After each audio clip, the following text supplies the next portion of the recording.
Good evening प्रिय विद्यार्थियों, स्वागत है आपका अभी क्लासेस में। और आज मैं आपको पढ़ाने वाला हूँ भूगोल, जो क्लास 9th के लिए रहेगा। ये पूरा का पूरा वीडियो जो है ये क्लास 9th के उन बच्चों के लिए है जो 2022 और 23 में परीक्षा की तैयारी कर रहे हैं। पहला चैप्टर मैं शुरुआत कर रहा हूँ, जल्द ही सारे चैप्टर्स मैं इस चैनल पर अपलोड करूंगा, तो प्लीज चैनल को सब्सक्राइब कीजिए। पहले चैप्टर का नाम है भारत आकारों और स्थिति। भारत आकार और स्थिति में कई सारी चीजें हमें सीखने के लिए दिया गया है, जो न केवल परीक्षा की दृष्टि से बल्कि आने वाले सभी प्रतियोगी परीक्षाओं के लिए भी बहुत ज्यादा महत्वपूर्ण है। तो इसे बेहतर तरीके से समझाने के लिए मैंने इसे पार्ट बाय पार्ट में डिवाइड कर दिया है। आज के वीडियो में हम लोग सबसे पहले समझेंगे भारत की स्थिति के बारे में। तो थोड़ी सी मैं आपको जानकारी देता हूं। अगर आप अपनी परीक्षा की तैयारी जैक बोर्ड से कर रहे हैं तो जैक बोर्ड में ये जो क्लास 9th का पहला चैप्टर है ये आपको पढ़ना है फर्स्ट टर्म के लिए, और साथ ही साथ आपको दूसरा और तीसरा चैप्टर भी पढ़ना है। तो जल्द ही इन सारे चैप्टर्स भी मैं इस चैनल पर अपलोड कर रहा हूं, तो प्लीज चैनल को सब्सक्राइब करके रखिएगा और अपने दोस्तों के साथ शेयर कीजिए। अगर आप जैक बोर्ड से पूर्ण रूप से अपनी परीक्षा की तैयारी कर रहे हैं तो ये वीडियो आपके लिए बहुत ज़्यादा महत्वपूर्ण है, और अदर बोर्ड से अगर आप हैं तो उनके लिए भी बहुत ज़्यादा महत्वपूर्ण है, क्योंकि ना चैप्टर को हम समझाएंगे बल्कि मैप की मदद से चैप्टर को डीपली एक्सप्लेन करेंगे, और इससे बनने वाले ऑब्जेक्टिव और सब्जेक्टिव सवाल भी आपको एक्सप्लेन कर देंगे ताकि आप सवालों के जवाब आसानी से दे सकें। आइए सबसे पहले हम लोग समझते हैं भारत की स्थिति के बारे में कि भारत कहाँ पर मौजूद है। अगर आप पूरा विश्व का मानचित्र देखें तो आपको यहाँ पर अपना प्यारा भारत दिखेगा, जो है येलो कलर में दिख रहा होगा। यहाँ पर देख सकते हैं, येलो मतलब पीले रंगों में अपना भारत दिख रहा है। तो ये है भारत की स्थिति, और इस भारत की स्थिति में सबसे पहला सवाल आता है कि भारत कहाँ पर है। तो देखिए, भारत जो पूरी पृथ्वी है उसके बीचों बीच एक रेखा खींची जा सकती है, और इस रेखा के ऊपर वाले जो भाग है पृथ्वी का, उस भाग को हम कहते हैं उत्तरी गोलार्ध, और जो नीचे वाला भाग है उसे हम कहते हैं दक्षिणी गोलार्ध। तो इस प्रकार से हमारे पास दो गोलार्ध है, एक ऊपर की ओर है उसे हम बोलेंगे उत्तरी गोलार्ध, और जो नीचे है उसे हम कहेंगे दक्षिणी गोलार्ध। अब आपको समझ में आ गया होगा कि गोलार्ध क्या होता है। गोले के आधे भाग को गोलार्ध कहते हैं। जैसे अगर आप गेंद वगैरह देखे हैं तो गेंद अगर दो टुकड़े में हो जाता है तो उसका एक भाग कहलाएगा एक गोलार्ध, और दूसरा भाग कहलाएगा दूसरा गोलार्ध। उसी प्रकार से हमारी पृथ्वी भी है, इसके ऊपरी भाग को उत्तरी गोलार्ध कहते हैं और निचले भाग को हम लोग दक्षिणी गोलार्ध कहते हैं। अब हम लोग भारत देखते हैं। भारत अगर देखा जाए तो पूरी रूप से पृथ्वी के ऊपरी यानी उत्तरी गोलार्ध में अवस्थित है। इसीलिए पहला सवाल कि भारत किस गोलार्ध में है, तो भारत उत्तरी गोलार्ध में अवस्थित है। ये इस सवाल का जवाब हम सीख चुके हैं। दूसरा सवाल है कि भारत किस महादेश में है। तो दुनिया में 7 सबसे बड़े बड़े महादेश हैं, जिसमें सबसे बड़ा जो महादेश है वह एशिया महादेश है। तो भारत एशिया महादेश में ही अवस्थित है। आप देख सकते हैं ये एशिया महादेश में ही है। भारत को अलग से दिखाने के लिए सिर्फ अलग रंग दे दिया गया है, हालांकि ये एशिया महादेश का ही एक भाग है। तो भारत किस महादेश का भाग है? एशिया महादेश का भाग है।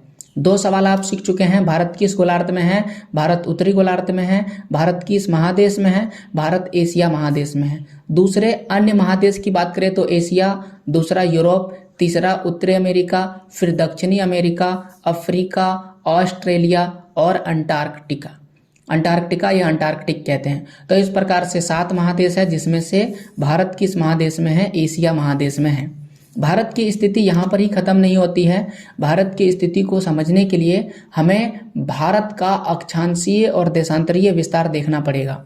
तो आइए अक्षांशीय और देशांतरीय विस्तार को समझते हैं। इसे समझने के लिए हमें फिर से वर्ल्ड मैप यानी विश्व के मानचित्र पर आना पड़ेगा। देखिए, विश्व के मानचित्र में बीच में दुनिया को 2 भागों में हम लोग बांट चुके हैं, और इसे और आसानी से करने के लिए बीच वाली जो रेखा है इसे हम लोगों ने 0 डिग्री रेखा कहा, और इस रेखा को हम अक्षांश रेखा कहते हैं। अक्षांश रेखा। अगर आपको गणित थोड़ी सी भी आती है तो हम जानते हैं 2 तरह की रेखाएं होती है, एक को कहते हैं एक्स अक्ष और दूसरे को कहते हैं वाई अक्ष। इस चीज का प्रयोग हम लोग ग्राफ में करते हैं, ग्राफ बनाने के लिए। तो जो एक्स अक्ष वाली रेखा है उसका नाम है अक्षांश रेखा, और जो वाई अक्ष वाली रेखा है उसे हम लोग कहेंगे देशांतर रेखा।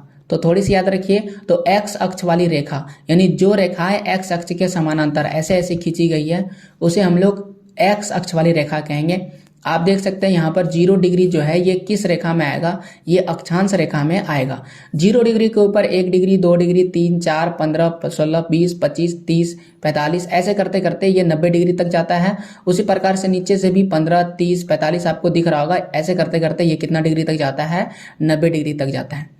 अब आपको दिख रहा होगा ऊपर भी 1, 2, 3 है और नीचे भी क्या है, 1, 2, 3 है। इसलिए दोनों में अंतर करने के लिए ऊपर वाली जो रेखा है उसमें हम लोग उत्तरी अक्षांश लिख देते हैं और नीचे वाले में हम लोग दक्षिणी लिख देते हैं। तो आप देख सकते हैं 15 डिग्री के बाद उत्तर लिखा हुआ है और यहाँ पर भी 15 डिग्री के बाद दक्षिण लिखा है। चूंकि अपना प्यारा भारत दक्षिण में है ही नहीं, इसलिए जितनी भी रेखा होगी सब उत्तर में होगा। तो 1 डिग्री, 2 डिग्री, 3 डिग्री, 4 डिग्री ऐसे करते करते 8 डिग्री जब लाइन आएगा तो भारत वहां से शुरू हो जाएगा। 9, 10, 11, 12, 13, 14, 15 ऐसे करते चला जाएगा और कहाँ तक जाएगा, 37 डिग्री। तो कहाँ से शुरू हो रहा है, 8 डिग्री से 37 डिग्री। अब पूरी पूरी 8 डिग्री और 37 डिग्री तो है नहीं, कितना है तो आइए आपको दिखाते हैं। 8 डिग्री 4 मिनट से भारत का दक्षिणी बिंदु शुरू होता है और भारत का सबसे उत्तरी बिंदु है 37 डिग्री 6 मिनट। तो भारत का पहला जो विस्तार है कहाँ से कहाँ तक है और कितना से कितना तक है, हम लोग को ये देखना पड़ेगा। सॉरी, कलर हम ले लेते हैं दूसरा ताकि हमें समझ में आ जाए। कलर यहाँ से चेंज करते हैं, इंक कलर रेड। ओके, ठीक है। तो भारत की स्थिति सबसे पहले किस अक्षांश में, उत्तरी अक्षांश में। जैसा कि हम आपको थोड़ी देर पहले बता चुके हैं, भारत दक्षिणी अक्षांश में बिल्कुल भी नहीं है, सिर्फ और सिर्फ उत्तरी अक्षांश में है। कितना डिग्री, 8 डिग्री 4 मिनट से लेकर के कितना डिग्री, 37 डिग्री 6 मिनट तक भारत का विस्तार है। अब थोड़ा अक्षांश रेखा के बाद दूसरी जो रेखा आती है उस रेखा का नाम है देशांतर रेखा। तो हम लोग देशांतर रेखा में देख लेते हैं। देशांतर रेखा यहाँ से शुरू हो रही है, देख सकते हैं 0 डिग्री, इसमें भी 1 डिग्री, 2 डिग्री, 3 डिग्री चलता है और यह भी पृथ्वी के दोनों ओर खींचा गया है। तो इसे हम लोग अलग करने के लिए पूर्व और पश्चिम लिखते हैं। तो जो पूर्व दिशा में है उसे हम लोग पूर्वी देशांतर रेखा कहते हैं और जो पश्चिम में है उसके लिए हम लोग पश्चिमी देशांतर रेखा लिखते हैं। चूंकि भारत पश्चिम की ओर बिल्कुल भी नहीं है, इसलिए भारत के सभी देशांतर रेखा में क्या लिखा जाएगा, पूर्वी देशांतर रेखा। पूर्वी देशांतर रेखा ऊपर से नीचे की ओर चलती है, ऊपर से नीचे। चूंकि देशांतर रेखा बहुत ही दूर से शुरू हो रहा है, यहाँ से शुरू हो रहा है इंग्लैंड के पास से, तो इसीलिए देशांतर रेखा भारत के पास आते आते बहुत ही ज़्यादा लाइन खींची जा चुकी है। तो कहाँ से शुरू होता है, यहाँ से शुरू होता है गुजरात के कच्छ से और कहाँ तक जाता है, अरुणाचल प्रदेश तक। तो यहाँ से यहाँ तक 68 डिग्री में शुरू होता है और 97 डिग्री में जाके खत्म होता है। लेकिन फिर से आपको याद रखना है, केवल 68 और 97 नहीं, बल्कि आपको पूरा एग्जैक्ट याद रखना है। कितना है, 68 डिग्री 7 मिनट से भारत का कौन सा देशांतरीय विस्तार शुरू होता है और 97 डिग्री 25 मिनट, यहाँ पर साफ साफ लिख दिए हैं 68 डिग्री 7 मिनट। कौन सा देशांतर, पूर्वी देशांतर, क्योंकि भारत पश्चिम में है ही नहीं। कहाँ तक, 97 डिग्री 25 मिनट पूर्वी देशांतर तक फैला हुआ है और ये किस में है, देशांतरीय विस्तार है।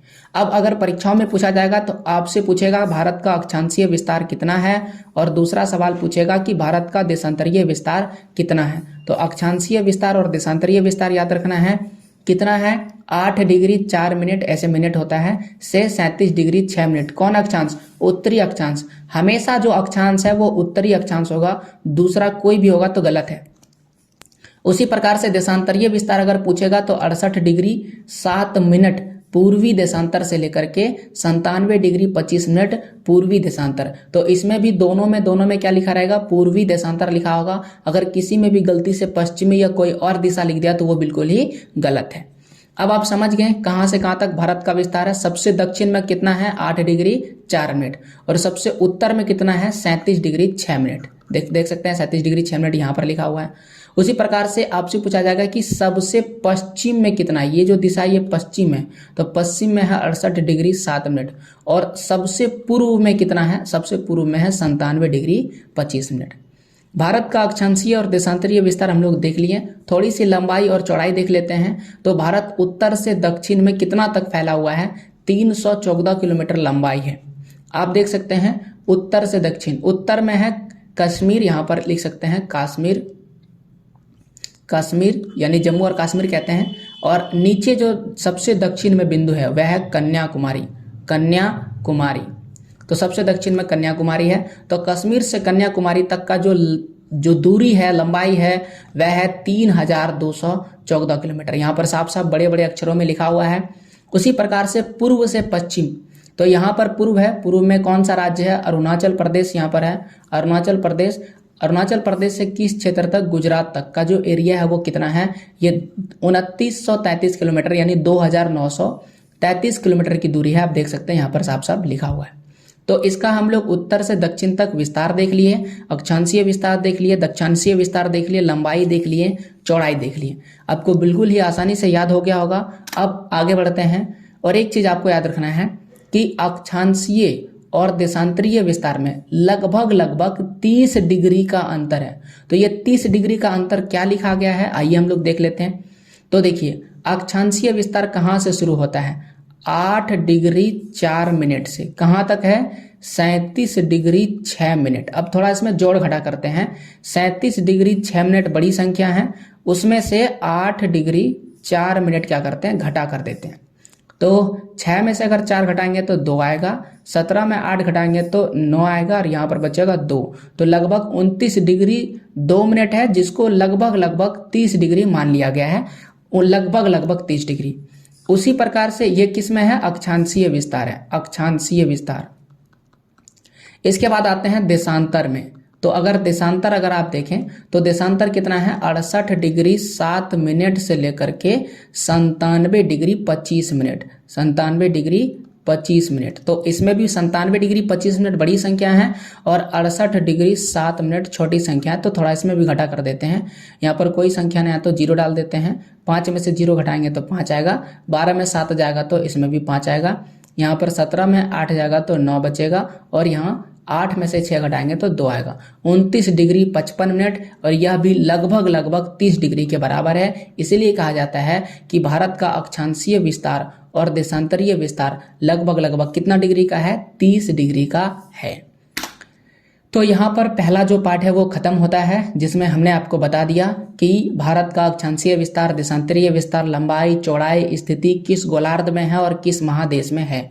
ऐसे और भी वीडियोस जल्द ही मैं इस चैनल पर ला रहा हूँ, तो प्लीज़ सब्सक्राइब कीजिए अभी क्लासेस को। और मेरा एक और चैनल है अभी क्लासेस डाउट्स, जहाँ पर कई सारे क्वेश्चन आंसर वीडियोज़ मैं अपलोड करता हूँ। तो अगर आपको कोई भी क्वेश्चन आंसर चाहिए, एक वीडियो में क्वेश्चन आंसर को डीपली एक्सप्लेन करते हैं, एक वीडियो में एक क्वेश्चन, जो आपके परीक्षाओं के लिए बहुत ज़्यादा महत्वपूर्ण है। परीक्षाओं में क्वेश्चन कैसे लिखना है और कैसे उसका जवाब देना है, कैसे पैराग्राफ छोड़ना है, 3 नंबर के सवाल किस तरह 3 पॉइंट में देते हैं, 5 नंबर का सवाल कैसे 5 पॉइंट में देते हैं, ये सारा चीज़ डीपली एक्सप्लेन करते हैं इस चैनल में। तो दोनों को सब्सक्राइब कीजिए, हमारा सपोर्ट कीजिए ऐसे और वीडियोज़ के लिए। और पूरा वीडियो देखने के लिए थैंक यू।